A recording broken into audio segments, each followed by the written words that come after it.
আমরা দেখা যাচ্ছে এখন ইন্টারভিউ নিতে যাচ্ছি কাকার কাছে। কাকা কি বলে আমরা এখন মনোযোগী সহকারে শুনি। দাবি করছে, দাবি ন্যায্য দাবি, এই দাবি খুবই ন্যায্য দাবি। সরকার মানুক না মানুক, এদের দাবি সত্য দাবি। আপনার কাছে কি মানে প্রধানমন্ত্রী যে রাজাকার বলে যে কথা বলছে এটা কেমন বলছে না, কি করতে বলছে জানি না, শুনি না। ওদের রাষ্ট্র দাবি করছে, দাবি ন্যায্য দাবি। এই যে প্রতিবন্ধকতা তৈরি হচ্ছে অবস্থান কর্মসূচি, তাদের দাবি তো রাস্তাঘাট ব্লক হচ্ছে, তো এতে যে অসুবিধা তাদের জন্য আমরা হেরাসমেন্ট দিচ্ছি। হ্যাঁ, এরা মানে করে সে যদি দাবি মানিয়ে নেয়, সে যদি এই 20 জন পোলাপ ডাক দেয়, তোমরা 20 জন মতো আসো আর সব উঠে করে, আমি তোমাদের 20 জন বোঝাই কথা সবাই রাখতে পারবো না। তাহলে সব ছেলে অবশ্যই যাইবে, 10টা ছেলে যাইবে, 5টা ছেলে যাইবে, প্রধানমন্ত্রী নাই কথা বলবে।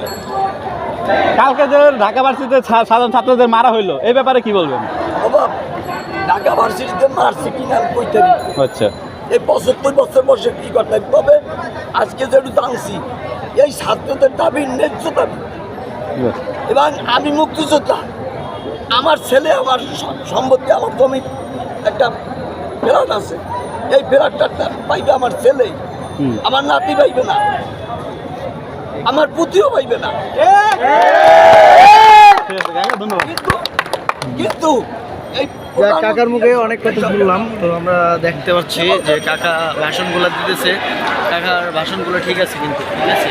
তো আমরা এখানে দেখতে পাচ্ছি যে আমরা যারা সামনে মিছিল করতেছে আমাদের ভাইয়েরা, তাদের একটু তুলে ধরার চেষ্টা করতেছে, ঠিক আছে।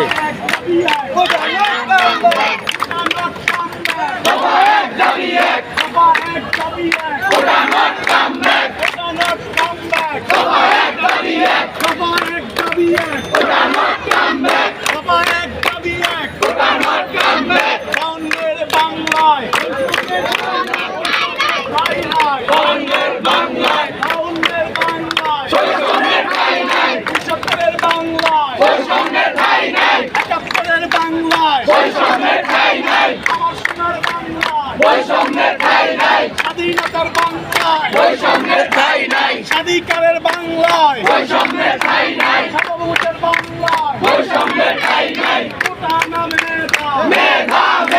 আমরা দেখতে পাচ্ছি এখানে বড় ভাইয়েরা মিছিল করতেছে, তো আমাদের দাবি মানতে হবে, ঠিক আছে।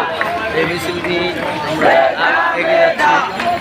তো এখানে ইন্টারভিউ নেওয়া হচ্ছে, তো আমরা আবারও যাব সেই ইন্টারভিউটি দেখতে।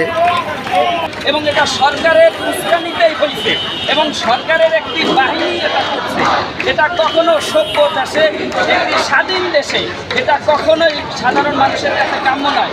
সাধারণ মানুষ আজকে, সাধারণ ছাত্ররা যেখানে আজকে নিরাপদ নাই, সাধারণ মানুষ যেখানে নিরাপদ নাই, মানুষের অধিকার নিয়ে যেখানে কথা বলা নিরাপদ নাই, সেটা স্বাধীন হয় কি করে একটি দেশ?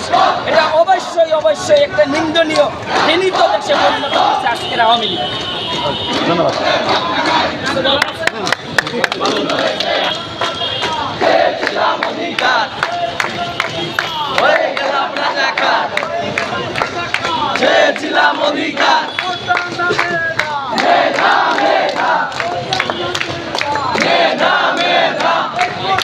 সাইড থেকে